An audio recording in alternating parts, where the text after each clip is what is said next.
Whenever I hear a back to work mandate, I think you done screwed up, and not the employees usually. Yeah. You're looking at me like, I don't know what he's going to say, and I don't know if I want to attach myself to what he's going what I'm doing. Chrissy, if you're just listening, Chrissy has a very nervous look on her face. An HR look. HR, Chrissy, has arrived in the room. No, to me, it is... Hybrid can be such an amazing thing for businesses and employees. Absolutely. So many businesses don't see it that way. And they do it wrong. That's because they've done it wrong. That is what we're going to talk about this week. Stay tuned. She's the CEO. He's the marketing and operations guy. If it's broken, you need the business fix. You guys run hybrid in a lot of cases, correct? Yeah, I mean, we have virtual team members, and then we do have some like work from home. But we're those people though that like really working in the office together. So we're not normal. No, but it's there. You've worked very hard at doing. We that. have. And we have. The ones that don't are the ones that, damn it, I need you in the office. Yes. Or the ones that are just like, oh, we've got remote people that we're constantly mad at. Yeah. No, we don't do that. That is not how that works for us.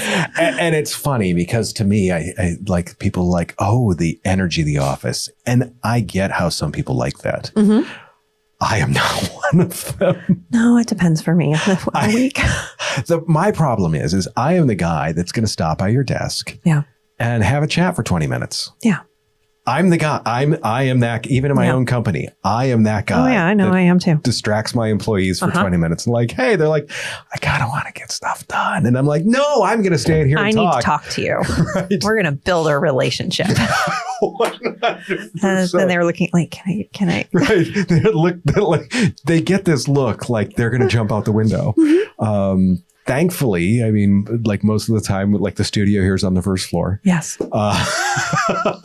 If you jump out of the window, you're jumping into an art gallery. Yes. So it's not the worst place to land. No, but it's so funny that I see that. I see a big part of that is like owners get frustrated. They think people aren't working. Yeah, I can see sometimes. I can see a little bit of that. Yeah.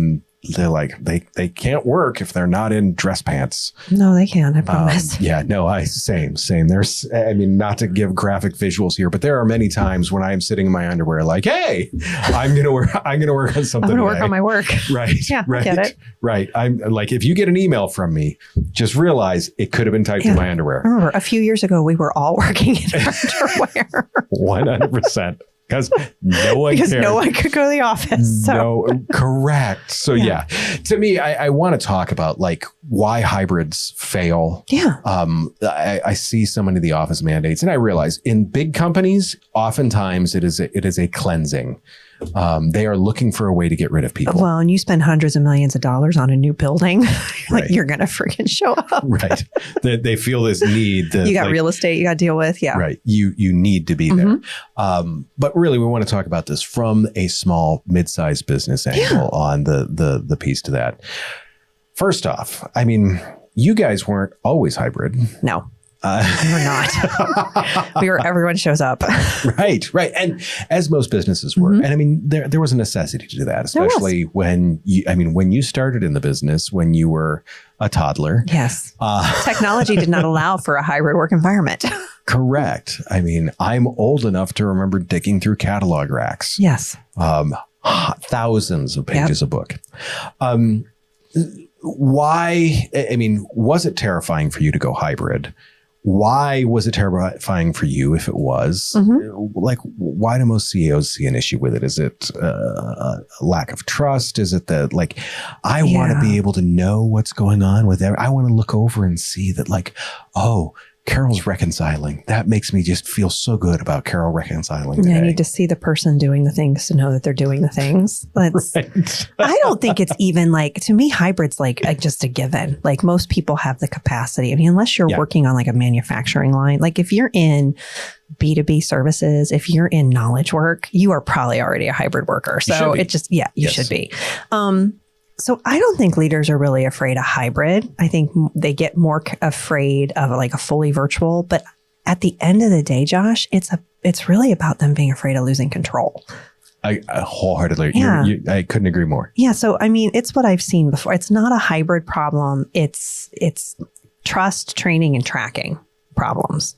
This plays into operations. It does. The last piece, I'm like, it ooh. really does. So, I mean, trust.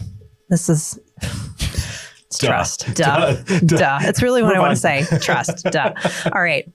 If you have to see someone to believe they're working, you don't have a hybrid issue. You have a hiring or a leadership issue. And I would say a lot of the time it's the person that's doing the hiring that is the problem, right? And research backs this up. You know, Gallup consistently finds that high trust workplaces outperform low trust workplaces. So, I mean, that's the other part. If like you've got to have everybody in the office because you can't trust that they're doing their job, chances are they don't want to do their job for you anymore and they're looking for another one. So leaders who rely on visibility instead of results create that disengagement. They don't get performance.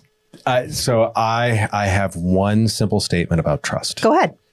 If you don't trust them, why in the hell are they working for you? It's such a good question. If you don't trust Betty in accounting, why does she have your checkbook? Yeah. She's got to be here. It's like, okay. Right. I mean, trust isn't built by watching people. It's built by knowing what they deliver. You've got to understand how the business works. And they don't have to be in person all the time to do that. So that trust, number one, trust. Yep. Number two, training, right? Most leaders are never trained to manage outcomes. They are trained to manage presence, right? Have you mentioned something about training managers? Training, yes. Promoting people without leadership training is irresponsible. I wanted to give you the opportunity to say that. I will continue to say that. So when hybrid removes that visibility from people, because of course they're trained to manage presence and the people in the office, they feel unanchored and they don't know what to do. So this really ties directly to management capability gaps. It's something that Harvard Business Review has kind of written about extensively. And they talk about how leaders default to control when they lack clarity in their systems. So I think this is probably even more of an operations issue for you. Oh, yeah. Yeah. We don't have clarity in our systems. We haven't trained them to be able to navigate a virtual environment. It's not really about like hybrid breaking leadership, but usually they talk about how like our virtual environment has broken our leadership. No, it has exposed it. Yeah. Saying that you have some training gaps. It was done broke before. It was broke before. Now you don't have a choice but to see it. It's right there. Yeah. Staring at you. It is. And you know where it's staring at you through? The mirror. Yeah. So trust and training. And that third is tracking. And again, this probably ties more into you, but it's a lot of when we're talking about a hybrid environment or a virtual environment, we really are talking about operations. We're not like, this is not high level. This is not like visionary stuff. This is very basic. But it's the thing that you still need to be aware of. You have to be aware of. So tracking, if you don't have clear expectations, deliverables, and timelines, your only fallback is, are they online? It's the little dot. Like, are they there? You have to know that. And that's not management, that's monitoring. You've got to be able to know, like, what are the expectations? What are the deliverables? And so when you don't track outcomes, you track activity. And activity is a really terrible proxy for value. They're doing the work. Well, what is the work? I don't know, but they're doing they're green, like, or they're red. Like, red means they're in a meeting. I'm like, they are meeting with themselves. They are not, like, what is it? Remember all the mouse moving things? Yes. Like you'd see like people that divide, like especially during COVID, when all these software trackers came on and people came up with things that would just move their mouse all day long and you'd see them taking a nap. You would. And what was so frustrating to me is because we dealt with not within our own organization, but we dealt with clients who started having those issues. And they're like, we're going to install monitoring software. What do you recommend? I'm like, nothing. I don't. Because if you don't know what your people are doing already, there is a bigger problem. Like, you should be able to know what the outcomes are, like what's going on. Like for us, we're still solving HR and insurance headaches. And I can tell that we're doing that because our customers are happy. No one is going anywhere and we're continuing to grow. Oh, is it really that hard? No, it's not. It's not hard. This is not hard. You need to know how your business runs. Whether you're the CEO, whether you're the business owner, whether you're a key manager, you got to know how it runs. So that's it. It's really simple. It's trust, it's training, it's tracking. 3 T's. You're welcome. I love this is it. It's done. It's not hard. I know it really isn't. It's not hard to say. It is hard sometimes to do if you haven't done it ever in your business, but start doing it the right way. Like start at the foundation, create those SOPs, follow your operations manual. Ooh. I know. Actually follow it. What's that? Follow your handbook. If you have one, actually do the things in it. So when you talk about the tracking software, what do you get with visibility? Oh. I'm excited to hear your take on because I worked someplace where they literally every day from IT got a printout of every website that the owner got a printout of every website that every employee visited. Yeah. And he looked at it. We were in the office. I mean, this is. What do you get? Litter. I mean, that's it. It's litter. A whole bunch of scratch paper if you're not printing on both sides. Like, what is the value there? I don't know that you get any. I mean, I don't think you do. Because you're dealing with, culture of visibility versus culture of results. And I think often they think, well, if I have visibility, I have results. That's not, they are not the same thing.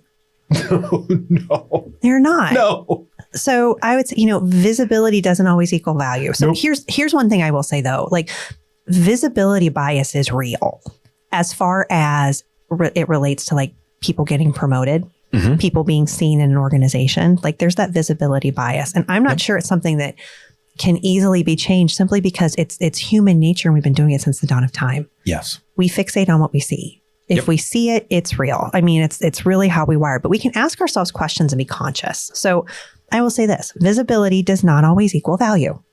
Doesn't. I agree. No, just because someone is seen more doesn't mean that they're contributing more. Just because their mouse is moving all the time doesn't mean they're doing the thing. Right. Right. And we've had, presence creates perception, not necessarily performance. So when people are talking about like, I want to work in a virtual environment and I want to get promoted and they're like, what's the best way to do that? I'm like, you need to work on being seen. Well, I don't ever want to go into the office where the managers are. I'm like, then you're probably going to have some more challenges around that. Yep. Because it's really important because there are studies on proximity bias. Like Harvard Business Review has done some significant ones that show in-office employees are more likely to be promoted, even when performance is equal. And that's where I think people get upset is they're like, well, I'm doing the same job as Joe. And I'm like, well, Joe is in front of the manager every day because he sees him working. Like you've got to be able to do this. And they see the non-tangibles. Yes. Yeah. Yes. So, I mean, so visibility doesn't always equal value. No. But the other part is, visibility must be defined. So if you haven't clearly defined what success looks like, 100%. Leaders are going to default to what they can see. So you've got to make sure that if it is a virtual environment, you know what success is. It's not just the mouse moves. It's not just the websites. That's why I love those tracking software things because I'm like, why am I doing it? Now, if you're talking about screenshots of like, is this person actually on the screens that they need to do? Like, I understand sometimes you need to do that if you really want to make sure, but is that something you do all the time? No. No. Do you have the right to do it at any time as an employer? Yes. Do your employees need to know that you are monitoring them at all times? No, they need to know that you have the ability to do that. Yes. That's where I think sometimes because once again, that trust needs to go both ways. Yes, it does. And so at Clarity, when we're talking about value has to be defined, we lean heavily into, for organizations, defining your outcomes, defining your expectations, and then defining accountability. Oh, I like that. Yeah, because if you don't define value, visibility becomes the substitute. Yep. And visibility is a poor substitute for value. 100%. Yes. And you think there's a direct correlation. They're not. There's not. No, they're not. And here's where I would also say that, visibility has to be structured and reviewed. Okay. Mm-hmm. So this is, I think, again, where you come in. This is more of like, we don't eliminate visibility, we standardize it. Yep. So we have dashboards, we have reporting, we have clear metrics, because when everyone is evaluated on the same criteria, then we truly get fairness, because fairness doesn't come from watching, it comes from measuring. Mm-hmm. Fairness isn't, well, I see this, it seems that fairness is not a seam. It is and is. I can look really busy and still not get a damn thing done. Oh, absolutely. That's what lots of small business owners do all the time. Duh. Look at all the stuff I didn't do today. Yes. Yeah. No, 100% makes sense. Like, is there a spot where it becomes a risk for HR? Oh, absolutely. What is that? So I would say you've got unreasonable expectations. Sure. You talk about like the overwork, like we expect salaried people to work 50 hours every week all the time. Yeah. No, you can't do that. Or we freak out when they leave at 3:00 on a Friday. No. So inconsistency in expectations creates exposure for you. So there's a few things you have to do. One is perception. So if employees feel like expectations are uneven, you have created a problem. Yes. Right. And perceived unfairness is one of the top drivers of employee turnover and complaints. Yep. If they perceive that there is something that is unfair. Done. So you've got to eliminate perception of an unfair environment. So that gives you that paradox. The other one's precedent.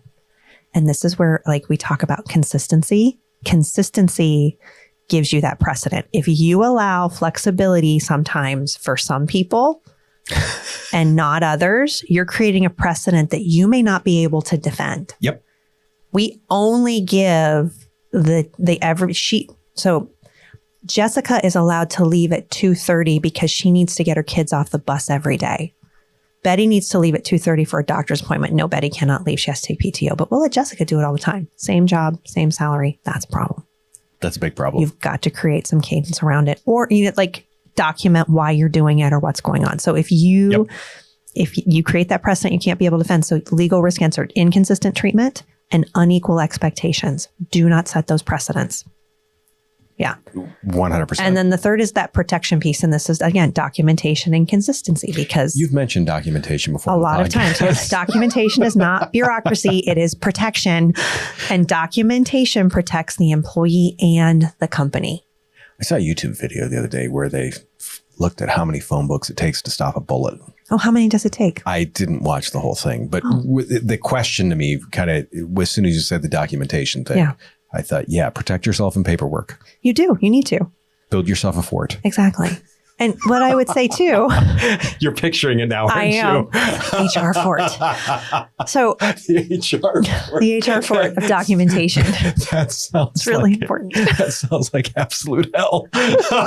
Or really good protection for your organization. That's the other part. Unless they have a Molotov cocktail. Don't do that. Right. So, as we talk about, why does a virtual or hybrid environment fail? Like people are like, well, it fails because it's location. Like we're not all together. So that's why. No, it fails because you have lack of that clarity, consistency, care. You have lack of trust. You have lack of visibility. And because of that, you're not dealing with the protections and the precedents that you need, creating a perception that it doesn't work. So. I love the piece going back that you said about it. You just exposed the leadership. You did. It was a problem before. Now it's just visible. That was that to me is huge. It absolutely is. So I've talked a lot about operations, but I think you should talk more about it. Yeah, no, Okay. I like there's stuff I've got to add to this. Yeah. So you kind of we talked a little bit about like salary paradox, hourly versus salaried versus hybrid. So like most of the time people handle it wrong with how not defining their expectations. Yep. How does that operational failure make hybrid work fail? To me, so the salary paradox that I look at, and I've experienced this in a lot of cases, is you pay people a salary, but you treat them hourly. Yeah. I was operations manager. I was a marketing manager, and yet I had the same hours as the guy at the parts counter. Wait a minute. What? No. Right. And then it was 8 to 5. If I showed up at 8:01, I got yelled at. And I'm like, wait a minute here. I worked till 6:30 last night on stuff. I did. Well, and I'm sure they expected you to take a 7:30 p.m. phone call. Correct. But you still had to show up at 7:55 the next morning. Right. So the problem is salary was designed to and unleashed to pay on productivity.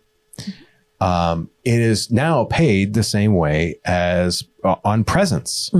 for so many positions. There's a reason why legally you cannot pay someone's salary unless they're in a management position. Exactly. That's because of the expectation of a management position. Clear definitions and rules. And the federal government has set expectations for what the minimum of salary is allowed to be. And if it falls below that threshold, you must pay overtime. Correct. So with all of that being defined, hybrid work is the same way. Yeah. Because to me, if you're paying someone hybrid, if you're paying them an hourly rate, I fully understand. Let's say you have a customer service rep that's call center. I fully understand you saying, hey, look, you need to be at your desk from 8:30 to 5 so you can answer phone calls. Mm-hmm. And you're going to look at their productivity in terms of how many calls did you take. But once again, seeing them sit at their computer and moving their mouse, no matter what, doesn't do anything. The problem that happens with this is we, as business owners, as leaders, we always want more. Hey, can you do just a little bit more? Mm-hmm. We talked a couple episodes ago about being a little bit better than you were last week. Yeah. The problem is most employees are given the vague directive of just do more or keep busy. Just if there's time to lean, there's time to clean. We say that in our house to our teenagers.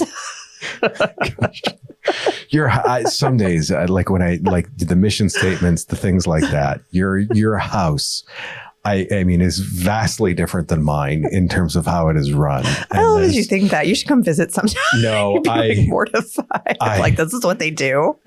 No, it is so different than, I mean, just knowing the stories about it. But nonetheless, is to me is the just keep busy. Yes. Doing what? Accomplishing what?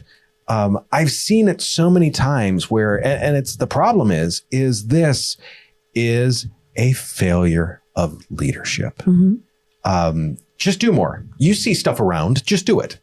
You've got to clarify expectations as to what it is. What does done look like? Especially now as we're starting to move, as work is changing with the innovations of AI and adoption of new tools. Now we're going to talk about, okay, well, you're supposed to work 40 hours. Now your job can be done in 10. Yeah. Let's define then what are the other things you're going to do, or what are the things that we need to change to make sure that we're still optimizing for the business. Correct. And it may not be that you work 40 hours a week. It may be that you work 30 hours a week, but we pay you the same amount. And oh, by the way, you get some time to decompress because now you're dealing with technology all the time, which burns a lot. Our brains are not designed to work the same way. No. And to me, the thing that's missing for people, and this is what kills employees, is there's no defined done point. You are on this endless treadmill. So if I do more, they're going to give me more. Yeah. And when I do more of that, they're going to give me more. Mm-hmm. There's no done point. I mean, I get it. The showroom is always going to need cleaned. Yeah. There's always going to need something's going to need dusted. Something's going to need organized. But have a spot where you can say, look, thank you for doing that. Yeah. Not just do more. Well, and what I want to say for the done point is, there is absolutely no done point for you, the business owner. Right. And you have a lot of times unlimited energy, unlimited capacity, and you just love your business so much, you just want to work all the time. Your employees don't. There's a reason why you own the business and they work for the business. Correct. Do not expect them to love your organization, work in your organization, or want to do the things in your organization that you are willing to do. No, it's not their baby. And if you're mad at them because it's not their baby, don't be a jerk. I want to say other words too. Don't be them. No, to me, so this is the thing that I always find the most interesting in a lot of the places that I've worked in was what I like to call, and I'm coining this as the 34-hour reality. Okay. Someone has a set of assigned tasks that they have been given. Yeah. It's done Friday at 10 o'clock. Yeah. What happens? You see them sitting in their office. How do you want me to visually show you? They're spinning.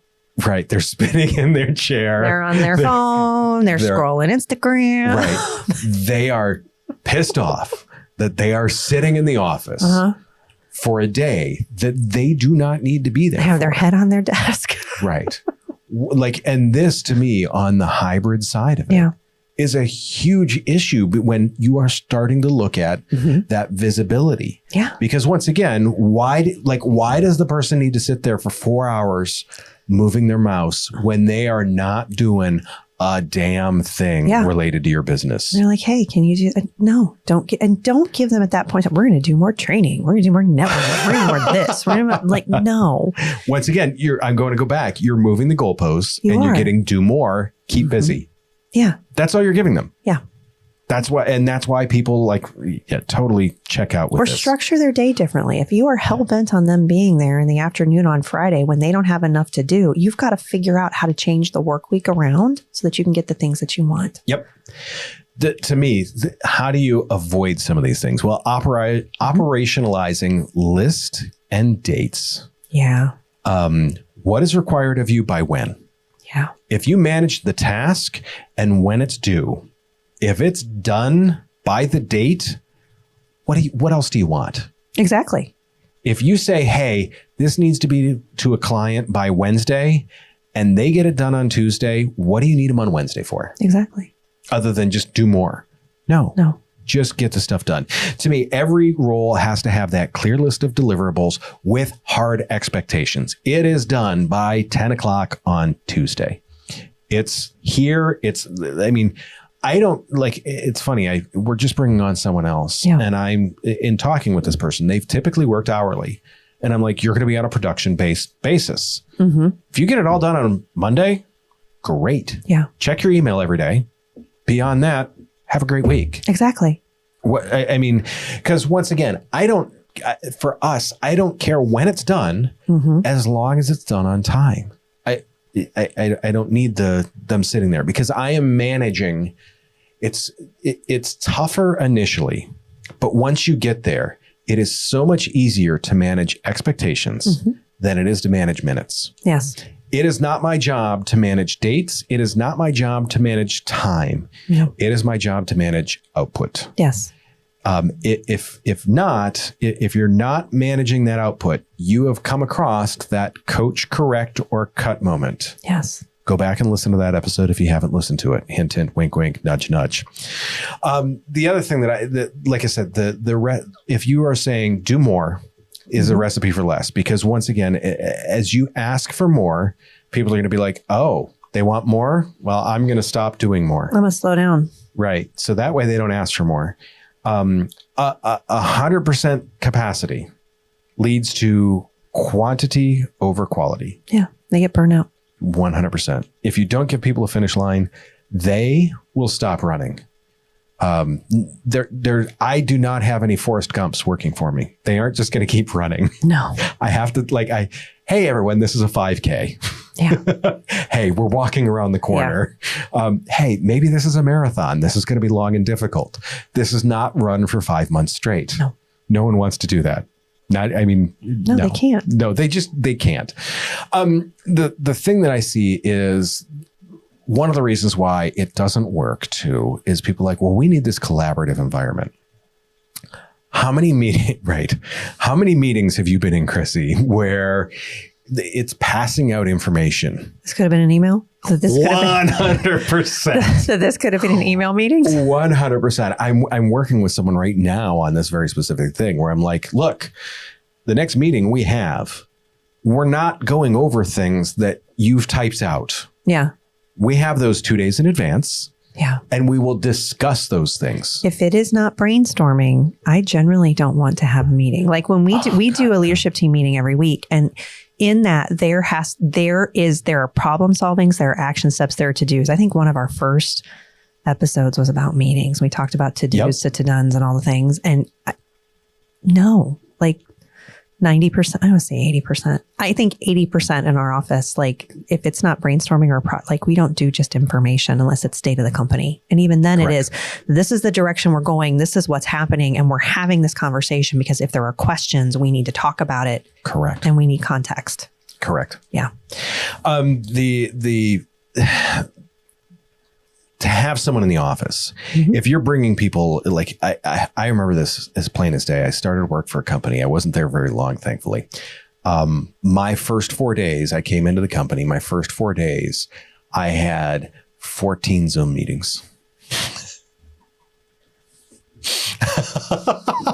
I have no words. Right. I mean, that is when, like, literally on day 3, I was like, I have made a terrible mistake. I mean, I know that I have weeks like that sometimes, and I'm just mad at myself as I did it to me. But I can't. Why would you ever do that to somebody? It's one thing if you do it to yourself and you're dumb, but why would you do that to you? As a business owner, no, I would. We're doing outreach. We're doing other things.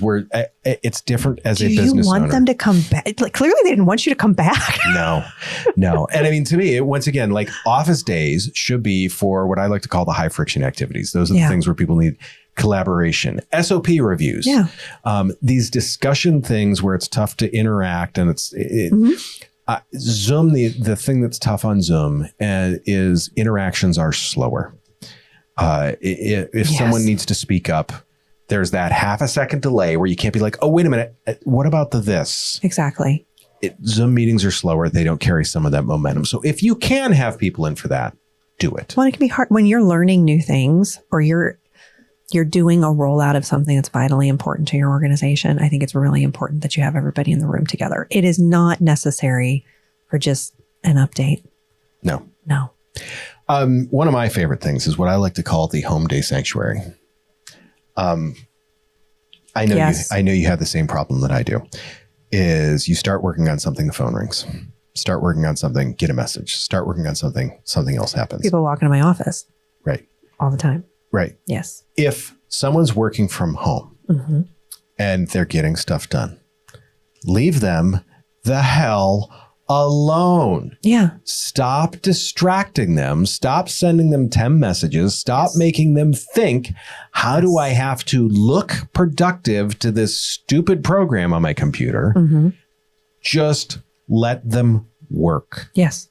That's what you need to do. To me, it drives me absolutely insane when people are like, hey, just wanted to check. Are you working? Yeah. I sure am. It just drives me absolutely nuts when, like, you've got someone that's in a situation where they can work without distraction. So true. You don't have me stopping by their desk going, hey, how's it going today? Right. No. And if their door's shut, if they are working in a regular environment and the door's shut or they've got their do not, could you just let them do the thing? Just leave them alone. Going off some of our, this one's going to be interesting. Do you guys use Slack? We do not. We have Teams. Okay. So you use the Messenger in there? So one team uses the Messenger in Teams a lot. The other one, they're email people. It's like email is how we talk. we use Google Chat. Yeah. We have a lot of remote employees. Yeah. And WhatsApp. We use WhatsApp. I'm like, wait a second. We use WhatsApp. Oh, WhatsApp. Okay. Makes sense. With that. Yeah. How many times do you see or know of, or at least have heard of in companies where there's the once again, we talked about the meeting after the meeting. How many side text messages do you see sometimes? Oh, yeah. And to me, once again, Slack is the new hallway. Exactly. It's the new water cooler. Yep. Without visibility. Right. Because you don't see what's going on. Right. Depending on how it's worded. Like same thing with text messages. Like, when you're on a virtual, okay, we're a squirrel. Yes. Let's do this. You're on the Zoom meeting. Yep. And you're watching, and I've done this. I've watched it in other organizations, or I've been in I've been in organizations, and like they're talking, and I'm a conscious observer, and all of a sudden I see eyes, I see divert down, I see hands. I don't necessarily see like phone. They're not phoning, but and then all of a sudden I see another person just pop up, and then they look down at their phone, and I'm like, I know what they're doing. Like, you are having a side conversation, or you're all on your laptops, and then all of a sudden one pops up and somebody's like, and they're like typing. I'm like, why are you on an email and not in this meeting? Why are you not paying attention? And to what me, is going on? The thing is why are you not smart enough to realize that if I see one person typing, then I see another person typing, I'm going to connect those dots. And I know exactly how to look like I'm not doing that, but I know exactly when people are doing it. And when I'm facilitating and I see that happen, I'm usually like, hey, so Alicia, tell me what you think about this topic. Like I am that person. And people are just like, shoot. No, I hate her. Why is she making me lit? And I'm like, no. Like I'm like, hey, it looks to me like you may have a question or you may have some comments. It's to me, talk. That is those are the ones though, when you realize that, okay, we have a hybrid issue. Yeah. That is the water cooler conversation. Or we have a culture issue. We have a culture issue with those types of things. Like I said, I'm at least smart enough that if I see someone in a meeting and I know they just texted me, I'm probably going to wait a solid minute and a half, 2 minutes before I pick up my phone. Yeah. Snark exists in a virtual, a hybrid, and an in-person environment. It doesn't matter. It goes everywhere. To me, it's one of those things where once again, this is a way to keep the finger on the pulse because everyone's like, I've lost control of everything when people are hybrid or remote. And to me, once again, those conversations, you can see them. Yes. Remotely just as well as you can in person. Yeah, you can.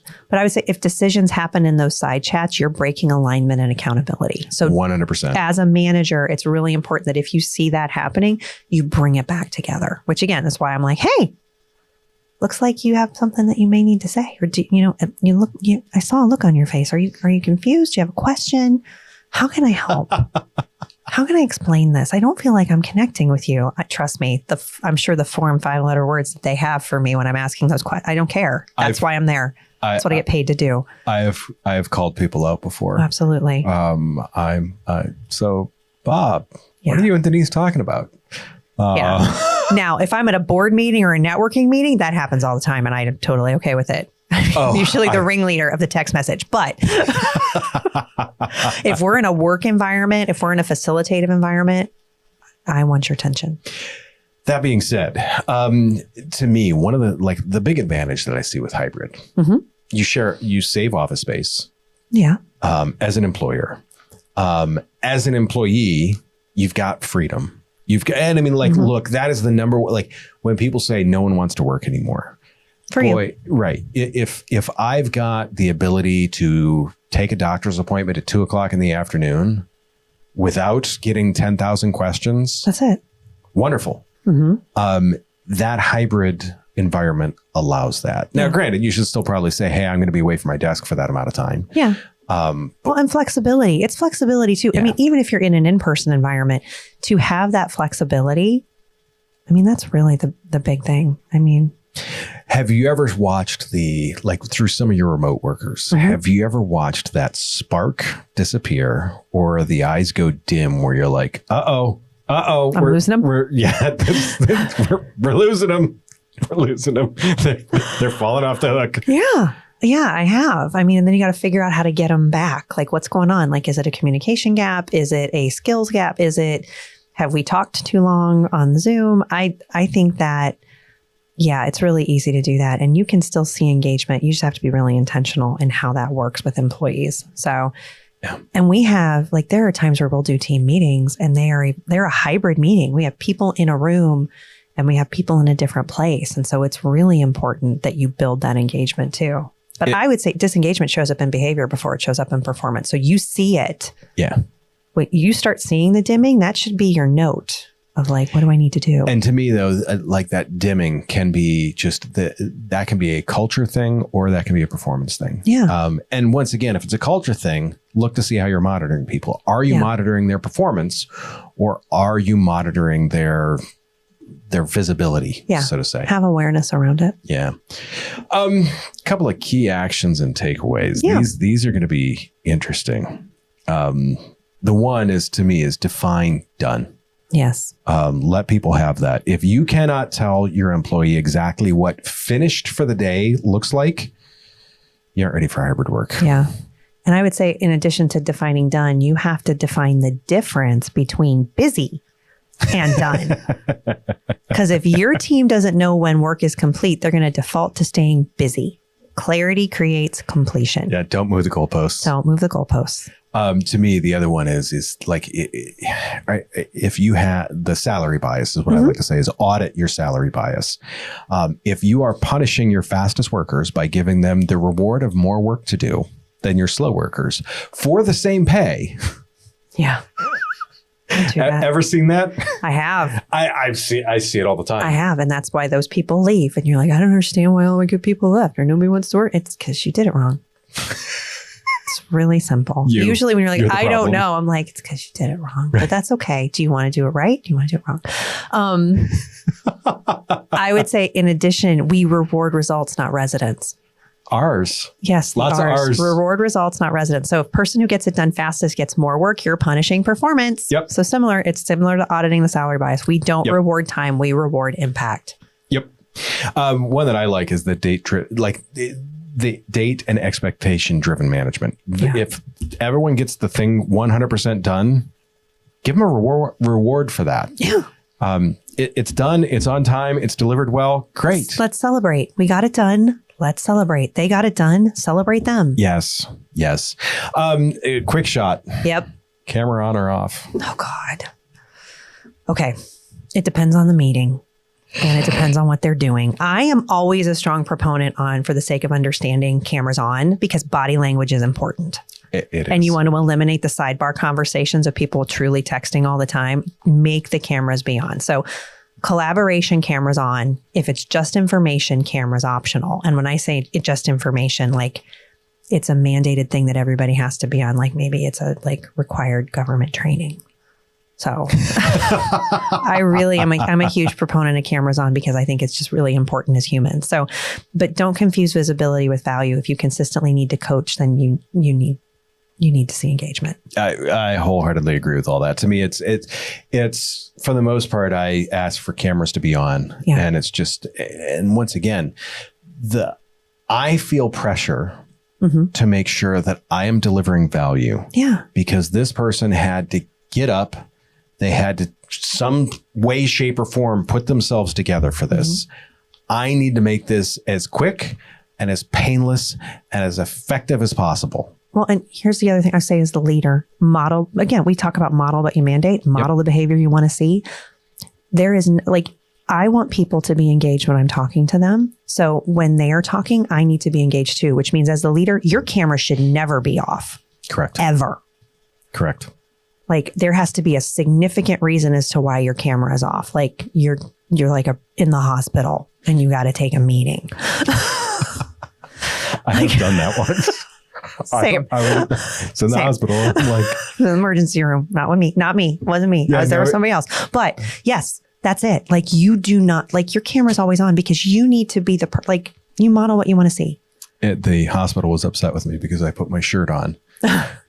Because I was the client was like, is that a hospital bed? Yeah, I'm good. Fine. I'm good. It's not a problem. I'm good. No problem. So what's a tool that's mandatory for a hybrid team? To me, you have to have some sort of task management. We use Asana. Big proponent for that. But there's, ClickUp, there's Airtable. There's all sorts of other stuff. Because once again, what's done? Yeah. When is it done? How is it done? And the beauty of that is you know when it's done. We use a ton of triggers. So when let's say Lance, the editor, when he's done with 10 things, it lets me know, hey, Josh, it's your turn. Yes. Which means, hey, I just automatically know Lance did the things. Yes. Imagine that. It doesn't just live in Lance's head.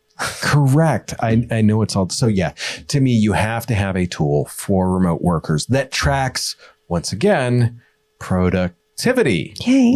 Is it getting done in the time that it's supposed to get done to? That to me is just a really big thing. That being said, speaking of tools, you've used a number of AI tools. Yes. We use a lot of AI tools. We aren't going to talk about those next week. No. I wanted to get everyone excited. Oh, we're going to talk about those. We're going to talk about AI. No, we're going to talk about innovation that isn't AI. Oh, nice. Because right now, so many people, when they say innovation, they automatically go to AI.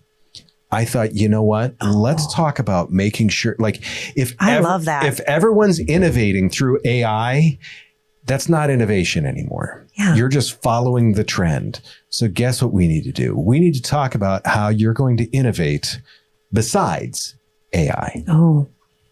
Yeah. I'm already thinking what letter I'm going to do. I got it. It's exciting. This is not a surprised look on our face. To everyone out there, thank you very much. What's a topic that you would like us to cover? We love getting the feedback. We love the comments. By all means, keep those coming in. businessfixpodcast.com. Make sure you visit, you say hi, send us an email, all that happy jazz. Do us a favor.